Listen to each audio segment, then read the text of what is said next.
Hello नमस्कार, welcome to inculcate learning. PGT education में comparative education की जब बात करते हैं सो अप्रोचेस क्या होने चाहिए, तो देखिए मेथड्स और अप्रोचेस आपको सिमिलर नजर आ सकते हैं, बट अप्रोचेस जो है एक तरीके से दृष्टिकोण को हम बोलते हैं कि क्या नजरिया है उस पर्टिकुलर चीज को लेके, यानी कंपैरेटिव एजुकेशन है सो इसके लिए दृष्टिकोण क्या है, आप किस तरीके से या किस नजरिए से इसको देखते हैं, कैसे कैसे जो है आप कंपैरेटिव एजुकेशन कर सकते हैं। ठीक है, आपको थोड़ी सिमिलैरिटी जो है नजर आ सकती है अप्रोचेस की मेथड से।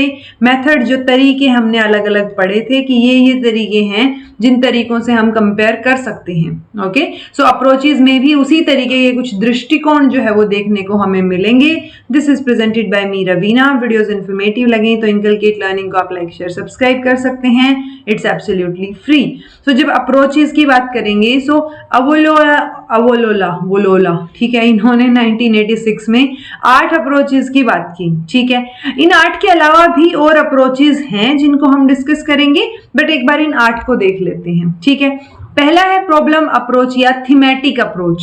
सो प्रॉब्लम अप्रोच मतलब कोई ना कोई प्रॉब्लम तो है ना, सो पहले आप उस प्रॉब्लम को आइडेंटिफाई करेंगे। तो जो इन्वेस्टिगेटर है वो कंपैरेटिव एजुकेशन के फील्ड में जब काम कर रहा है तो सबसे पहले पर्टिकुलर एजुकेशनल प्रॉब्लम किसी भी कंट्री की इन हिज ओन कंट्री, पहले उसको क्या करेगा, आइडेंटिफाई करेगा और फिर वो प्रॉब्लम ये देखेगा कि और किस किस कंट्री में है सेम प्रॉब्लम। ठीक है, सो पहले अपने कंट्री की प्रॉब्लम को आइडेंटिफाई कीजिए, वो प्रॉब्लम अप्रोच रहेगा। फिर आप उसको दूसरे कंट्री से कंपेयर करके ये देखिए कि दूसरे कंट्रीज में सेम प्रॉब्लम जो है वो किन किन कंट्रीज में है। ठीक है, researcher will also study the education problem of another country उनके कल्चर के बेसिस पे, बिकॉज कल्चर से रिलेटेड होती हैं बहुत सारी एजुकेशनल प्रॉब्लम्स। ठीक है, researcher will not only study the education problem of another country but वो एग्जामिन भी करेगा कि क्या सॉल्यूशन उस प्रॉब्लम का सॉल्यूशन निकालने के लिए मतलब क्या क्या सॉल्यूशंस बताए गए। ठीक है, क्या अप्लाई किया गया, क्या सॉल्यूशन को इंप्लीमेंट किया गया। ठीक है, उस कंट्री के द्वारा, तो वो चीजें भी देखेंगी। He will think of how he will be able to solve their own problem, educational problem as well. So basically simple सी बात है कि आप सबसे पहले प्रॉब्लम को आइडेंटिफाई करेंगे अपने देश की, वो प्रॉब्लम किस किस देश में है आप वो आइडेंटिफाई करेंगे। आप सिर्फ उस प्रॉब्लम को ही आइडेंटिफाई नहीं करेंगे, आप ये भी देखेंगे कि उन्होंने उस प्रॉब्लम के लिए कौन कौन से सॉल्यूशंस जो है वो अपनाए हैं और किस तरीके से जो है वो सॉल्यूशंस ने काम किया है। फिर आप देखेंगे कि आप अपनी प्रॉब्लम को सॉल्व करने के लिए क्या कर सकते हैं। तो ये प्रॉब्लम अप्रोच हो गया, या एक पर्टिकुलर थीम हमने पकड़ ली, थीम अप्रोच हो गया। ठीक है, और ये हमेशा ध्यान रखना है कि culture, economy, socio political factors obviously एक कंट्री से दूसरे कंट्री वेरी करते हैं, तो सॉल्यूशन जो है वो सेम हो, मतलब सिमिलर फिर भी हो सकते हैं बट सेम हो ऐसा जरूरी नहीं है। ठीक है, दूसरा है जी केस स्टडी अप्रोच। नाम से ही पता चल रहा है केस स्टडी, यानी आप डिटेल में जाके पढ़ते हैं। जैसे एन एजुकेशन कंपैरेटिविस्ट फ्रॉम पाकिस्तान, वो इंग्लैंड जा सकता है, वहां के primary education level of the country के बारे में स्टडी कर सकता है। उसकी जो रिपोर्ट होगी हम मान के चलते हैं कि वो रीडर्स के लिए थोड़ी सी कॉम्प्रिहेंसिव होगी समझने के लिए, ताकि वो बेहतर तरीके से समझ पाएं। If it is possible for the researcher, वो एजुकेशन मतलब जो ऑल एजुकेशनल सिस्टम्स हैं अलग अलग कंट्री के, वहां पे भी जा सकता है। ठीक है, क्योंकि वो ये ना केस स्टडी में क्या है, डीपली आप स्टडी कर रहे हैं उस पर्टिकुलर चीज को, सो वो वहां पे पर्टिकुलर जगह पे जाके आप डीपली स्टडी करते हैं, और हो सकता है आप एक से ज्यादा अप्रोच भी एक टाइम पे इस्तेमाल में ला रहे हो। ठीक है, बट प्रॉब्लम ये रहेगी केस स्टडी अप्रोच के साथ कि इन्वेस्टिगेटर जो है वो टोटली ऑब्जेक्टिव रहे अपनी रिपोर्ट में, ऐसा जरूरी नहीं है, कहीं ना कहीं सब्जेक्टिविटी जो है वो रिपोर्ट में आएगी। एरिया स्टडी अप्रोच, यानी एक पर्टिकुलर एरिया में आप स्टडी कर रहे हैं। ठीक है, तो जो वर्ड एरिया है यहाँ पे वो विलेज हो सकता है, टाउन हो सकता है, कंट्री हो सकता है, डिपेंडिंग किसके ऊपर जो एजुकेशनल कंपैरेटिविस्ट है वो किस तरीके की स्टडी करना चाह रहे हैं। जैसे पीएचडी के टाइम पे कई स्टूडेंट्स पूछते हैं कमेंट करके कि कोई टॉपिक बता दीजिए, बट आप देखिए ना, मैं बता भी दूंगी उसका क्या होगा, आप अपने हिसाब से, अपनी थिंकिंग, अपनी सोच के हिसाब से ये देखिए कि आप किस एरिया में काम करना चाहते हैं। राइट, सो कंपैरेटिविस्ट जो है, यानी जैसे एजुकेशनिस्ट होता है ना, तो कंपैरेटिव एजुकेशन वाले को हम कंपैरेटिविस्ट बोल देते हैं कि वो कंपेयर करेगा एजुकेशन सिस्टम्स को। सो वो जो स्टडी कैरी आउट करना चाह रहा है उसके ऊपर डिपेंड करेगा कि वो एक पर्टिकुलर एरिया में विलेज को ले रहा है, टाउन को ले रहा है, पूरे कंट्री को ले रहा है, किस चीज को कंसीडर कर रहा है, एरिया। ओके, इस अप्रोच के अंडर जो एजुकेशनल कंपैरेटिविस्ट है वो अपने आप को एंगेज करेगा उन एजुकेशनल प्रैक्टिसेस में ऑफ ओनली वन कंट्री। ठीक है, ये वो जो कंट्री है वो खुद चूज करेगा, बट उस एक कंट्री के ही अलग अलग एरियाज में वो चीजें देखेगा और कंपेयर करेगा। ओके, तो वो एरिया स्टडी अप्रोच हो गई कि वो स्पेसिफिक एरिया की स्टडी कर रहा है। सो इन्वेस्टिगेटर जो है वो अपने आप को सारी की सारी एक्टिविटीज में इन्वॉल्व करेगा, जिसका रिजल्ट क्या निकल के आएगा कि वो जो है जनरलाइजेशन जो है पर्टिकुलर उन चीजों के बारे में करेगा, which is going to arrive at a body of generalisation on the education system he is studying. तो वो इन्वॉल्व होके सारी चीजें स्टडी करके तब जनरलाइज करेगा चीजों को। Study under this approach is always based on geographical, linguistic, racial boundaries. इनके ऊपर जो है ये चीजें डिपेंड करेंगी जो स्टडी हम कर रहे हैं, एरिया स्टडी।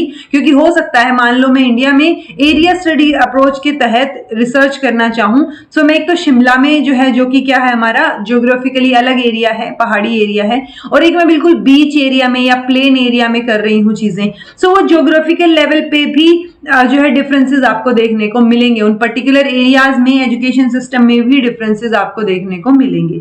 हर जगह की लैंग्वेज तो वैसे ही अलग होती है और रेशियल बाउंड्रीज भी होती हैं। सो इस अप्रोच में ये जो अप्रोच है एरिया स्टडी अप्रोच, वो हमेशा आपको ज्योग्राफिकल, लिंग्विस्टिक या रेशियल बाउंड्रीज के तहत नजर आएगा। हिस्टोरिकल अप्रोच में नाम से ही पता चल रहा है हम क्या कर रहे हैं इस अप्रोच में, इन्वेस्टिगेटर जो है वो एक विलेज, टाउन या कंट्री किसी भी चीज को लेगा जहां उसको एग्जामिनेशन करना है, लेकिन वो एग्जामिनेशन वो जो है हिस्टोरिकल डेवलपमेंट के तहत देखेगा कि मान लो मैं ये देखना चाह रही हूँ गोवा का एजुकेशन सिस्टम कैसा है और मैं हिस्टोरिकल अप्रोच अगर अपना के चलूंगी, तो हिस्टोरिकल अप्रोच के तहत मुझे ये देखना पड़ेगा सबसे पहला स्कूल कब ओपन हुआ, एजुकेशन सिस्टम यहाँ पर कैसे डेवलप हुआ। तो वो टाइमली जो है मतलब एक होता है ना क्रोनोलॉजिकल तरीके से हम ये देखेंगे कि कहां से कहां तक एजुकेशन सिस्टम आया है और अब क्या चीजें यूज हो रही हैं। ठीक है, ये जो अप्रोच है will enable the researcher to identify the factors जो कि करंट एजुकेशन सिस्टम के लिए रिस्पॉन्सिबल हैं, बिकॉज हिस्ट्री में जो चीजें शुरू से अब तक कैसे कैसे चीजें बदली, क्योंकि बदलाव कर कर गई तो हम बेस्ट तक पहुंचते हैं, राइट। सो वो किन चीजों में कैसे बदलाव आया और जो करंट एजुकेशन सिस्टम है वो उसके लिए कौन से फैक्टर्स रिस्पॉन्सिबल हैं, किस वजह से हम आज जो एजुकेशन सिस्टम फॉलो हो रहा है वहां तक पहुंचे हैं। ठीक है, बट हिस्टोरिकल अप्रोच में एक समस्या देखने को मिलती है कि हम हमेशा ज्यादा एम्फेसिस जो है वो किस पे डालते हैं, पास्ट पे डालते हैं कि पास्ट में क्या हुआ। ओके, सो ये एक थोड़ी सी प्रॉब्लम इस अप्रोच में देखने को मिलती है। डिस्क्रिप्टिव अप्रोच में तो सीधी सी बात है, इन्वेस्टिगेटर जो है वो डिस्क्राइब करेगा जो भी उसको ग्राउंड पे मिला है, दैट्स इट। मतलब नंबर ऑफ स्कूल्स, स्टूडेंट की enrolment, number of teachers, number of school buildings including classroom as well as number of subjects. तो ये सारी चीजें क्या करेंगे, जब हम कंपैरिजन कर रहे हैं तो उस टाइम पे जो जो चीजें आपको दिखी हैं वहां पे, जो जो चीजें मिली हैं ग्राउंड लेवल पे, आप बस उसी को रिपोर्ट कर रहे हैं। ओके, सो ये तो रिपोर्ट मतलब एक सेंसस की तरह ही हो गया देखा जाए तो, कि जनगणना कर दिया आपने सारी चीजों की, राइट। तो ये अप्रोच जो है वो ज्यादा पॉपुलर नहीं है जो मॉडर्न एजुकेशनल कंपैरेटिविस्ट हैं, विस्ट आई गई कंपैरेटिविस्ट। ओके, चलिए इंटरनेशनल अप्रोच में ऑब्वियसली हम इंटरनेशनल लेवल पे फोकस रखेंगे। हम क्या करेंगे इस अप्रोच में, इन्वेस्टिगेटर जो है वो एक एरिया से दूसरे एरिया सेम कंट्री में अलग अलग चीजें जाके स्टडी करेगा, पढ़ेगा और फिर उन चीजों को किसी फॉरेन कंट्री के एजुकेशन सिस्टम से कंपेयर करेगा। तो ये इंटरनेशनल अप्रोच जो है वो हमें देखने को मिलता है। एक गैस्ट्रोनॉमिक अप्रोच भी है। गैस्ट्रोनॉमिक में क्या, देखिए गैस्ट्रो हम यूजुअली स्टमक के लिए या जो गैस्ट्रिक मतलब गैस्ट्रिक पार्ट के लिए यूज करते हैं ना, तो ये इस मेथड में क्या है कि जो डाइट है या फिर जो ईटिंग हैबिट्स हैं आपकी, वो पर्टिकुलर कंट्री में किस चीज से रिलेटेड है, जो एजुकेशन में प्रैक्टिसेस हो रही हैं उस चीज से रिलेट की गई हैं। ओके, सुनने में थोड़ा सा अटपटा लग सकता है कि डाइट और जो हीटिंग हैबिट्स हैं उनका एजुकेशन से क्या लेना देना है, बट इस तरीके की प्रैक्टिसेस एग्जिस्ट करती हैं। लेकिन ये अप्रोच भी ज्यादा पॉपुलर नहीं है जो मॉडर्न एजुकेशनल कंपैरेटिविस्ट हैं उनमें, बट आपको पता होना चाहिए कि गैस्ट्रोनॉमिक अप्रोच में यहाँ ये जो मेथड है, यहाँ पर जो दोनों यानी डाइट और ईटिंग हैबिट्स जो है लोगों की किसी पर्टिकुलर कंट्री में, उसको रिलेट करके देखते हैं हम किससे, जो एजुकेशन में प्रैक्टिसेस हो रही हैं। Field study approach, field study is also like कि आप विजिट कर रहे हैं उस पर्टिकुलर जगह पे, अब चाहे आप कमर्शियल पर्पज से जा रहे हो, आउट ऑफ क्यूरियोसिटी जा रहे हो, कन्फ्लिक्ट के थ्रू, कैसे भी, बस आप क्या देखना चाह रहे हैं वहां चीजें कैसी हो रही हैं, ठीक है। तो ये नया एरिया तो नहीं है, बट फील्ड स्टडी का मतलब वही निकल के आता है, विजिटेशन ऑफ फॉरेन कंट्रीज। तो आप वहां जाएंगे, चीजों को देखेंगे, वो उनको क्या करेंगे, अपनी रिपोर्ट में उनको इंक्लूड करेंगे, उस पर कमेंट करेंगे और वो सारी चीजें होंगी, ठीक है। They may also have made some remarks regarding the similarity and dissimilarity, कि किस तरीके से बच्चों को एजुकेट किया जा रहा है, वो सिमिलैरिटी डिसिमिलैरिटी, वो तो ऑब्वियस सी बात है, जब आप कंपेयर कर रहे हैं सो आप कंपैरिजन में सिमिलैरिटी डिफरेंसेस तो देखेंगे ही। सो वो फील्ड स्टडी का अप्रोच यही है कि आप विजिट कर रहे हैं किसी पर्टिकुलर जगह पे। साइंटिफिक अप्रोच क्या रहेगा, साइंटिफिक अप्रोच में तो साइंटिफिक रिसर्च की तरह चीजें होंगी, जिसमें आप हाइपोथेसिस फॉर्मुलेट करेंगे, कॉन्सेप्ट जो इंपॉर्टेंट कॉन्सेप्ट्स हैं उनको डिफाइन करेंगे, वेरिएबल्स निकालेंगे, फिर as variables as well as the conditions of establishing the validity. तो सारी चीजें देखेंगे जो हम साइंटिफिक अप्रोच वाले रिसर्च में देखते हैं। तो साइंटिफिक रिसर्च वाली सारी चीजें यहां पर आएंगी, सिंस कोई भी जो साइंटिफिक, किसी भी साइंटिफिक रिसर्च में हम डाटा कलेक्शन करते हैं, उसका इंटरप्रिटेशन करते हैं, वो स्टैट की हेल्प से करते हैं, और वो स्टैट की हेल्प से किया गया इंटरप्रिटेशन, उसके बाद एनालिसिस बहुत जरूरी हो जाता है जब हम साइंटिफिक अप्रोच की बात करते हैं, ठीक है। These must not also be lacking in study of comparative education, ताकि हम क्या करें, उससे क्वालिटी या क्रेडिबिलिटी को एनहेंस कर सकें, चाहे जो भी रिजल्ट हमारा इन्वेस्टिगेशन में निकल के आए उस बेसिस पे। इंटीग्रेटेड अप्रोच, इंटीग्रेट कर रहे हैं आप, सब चीजों को साथ लेके आ रहे हैं इस अप्रोच में, जो और बाकी डिसिप्लिन्स बच गए हमारे, history, philosophy, geography, economics, anthropology, stats, ये इंटीग्रेटेड जो है तरीके से इनकी स्टडी की जाती है कंपैरेटिव एजुकेशन में, बिकॉज ऑफ देयर यूजफुलनेस, कि कैसे ये एक दूसरे के लिए यूजफुल रहेंगे। ओके, ये हमने ऑलरेडी बता ही दिया है कि it is not possible for comparative education, कि एक जो डिसिप्लिन है, as a discipline to stand on its own, अगर हम बाकी सब्जेक्ट्स को इंक्लूड नहीं करेंगे, क्योंकि हम कंपेयर ही तो कर रहे हैं ना, चाहे बाकी सब्जेक्ट्स में क्या हो रहा है, एजुकेशन सिस्टम में क्या हो रहा है, वो कंपैरिजन कर रहे हैं हम, तो हम मतलब ये एक डिसिप्लिन की तरह स्टैंड आउट नहीं कर पाएगा अगर हम बाकी सब्जेक्ट्स को वहां से विड्रॉ कर लें। ओके, तो सब इंटीग्रेटेड तरीके से चीजें आगे बढ़ेंगी। फिलोसफिकल अप्रोच में भी हम फिलोसफी पे फोकस करते हैं। एक रशियन फिलोसोफर हैं सर्गियस हेसन, वो पहले आदमी या पहले व्यक्ति माने जाते हैं जिन्होंने ये फिलोसफिकल अप्रोच जो है वो कंपैरेटिव एजुकेशन की स्टडी के दौरान लगाया। ये उन्होंने 1928 में एक बुक लिखी थी जिसका ये अजीब सा नाम है, नाम याद करने की डेफिनेटली जरूरत नहीं है, बट इनकी ये 4 मेन फिलोसफिकल प्रॉब्लम्स जो इन्होंने चूज की वो हम ध्यान रख सकते हैं, like compulsory education, school and the state, school and church and school and economic life. तो इनमें इन चीजों को इन्होंने कंपेयर किया, मतलब ये प्रॉब्लम्स हैं जो उन्होंने चूज किया और इन प्रॉब्लम्स पे अब वो काम करेंगे। ओके, और इसी से रिलेटेड उन्होंने फिर प्रिंसिपल्स या जो मतलब उनको एनालाइज किया प्रिंसिपल्स को, और उनको फिर क्या किया, यूज भी किया फर्दर जाके। ओके, और एक क्रिटिकल व्यू भी दिया उन्होंने मॉडर्न लेजिस्लेशन का अलग अलग कंट्रीज में, कि वहां पर किस तरीके से इन प्रॉब्लम्स का सोल्यूशन निकाला जाता है। कंपैरेटिव अप्रोच ऑब्वियसली इसमें बस ये बात है कि रीडर जो पढ़ रहा है ना, मतलब आपने क्या किया, आपने स्ट्रक्चर दे दिया, यूएस में ऐसे है एजुकेशन, यूके में ऐसे है और इंडिया में ऐसे है।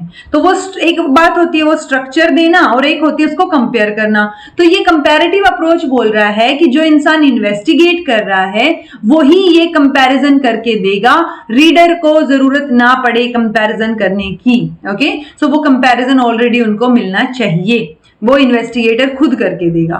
Data on the educational practices to be compared, वो उसको गैदर किया गया हो, देन उसको रिव्यू किया गया हो। हाइपोथेसिस, अल्टीमेटली हमें इस पॉइंट पे पहुंचना है कि जो हाइपोथेसिस हम बना के चल रहे थे उस हाइपोथेसिस को रिजेक्ट किया जा रहा है या एक्सेप्ट किया जा रहा है। ये हम जब कंपेयर करना शुरू करेंगे, कंपैरिजन वाली स्टेज पे हमें ये लास्ट जो है रिजल्ट देखने को मिलेगा। ओके, क्रॉस डिसिप्लिनरी अप्रोच भी हम पढ़ते हैं जिसमें हम 3 डिसिप्लिन पढ़ते हैं, multi disciplinary, then inter disciplinary और ट्रांस डिसिप्लिनरी। इसको मैं ऑलरेडी आपको शॉर्ट लेक्चर्स में भी, जो शॉर्ट वीडियोस हैं वहां पर भी मैंने तीनों को एक्सप्लेन करने की जो है कोशिश की थी। अगर वहां पे थोड़ा डिटेल में मैंने हर एक 3 शॉर्ट में तीनों को समझा रखा है। बात सिर्फ इतनी सी है, मल्टी डिसिप्लिनरी में क्या हो रहा है कि आप अपने खुद के डिसिप्लिन तक हैं। जैसे मैंने आपको बताया, मान लो साइंस एक डिसिप्लिन है तो आप साइंस तक लिमिटेड हैं, आप ह्यूमैनिटीज, आर्ट्स, उस चीज को इंक्लूड नहीं करेंगे। ओके, इंटरडिसिप्लिनरी में थोड़ा सा और क्या हो जाता है कि आप ओवरलैप कर सकते हैं डिसिप्लिन को from beginning to the end. Transdisciplinary में क्या हो जाता है, बिल्कुल ही बाउंड्रीज ही हमने हटा दी हैं।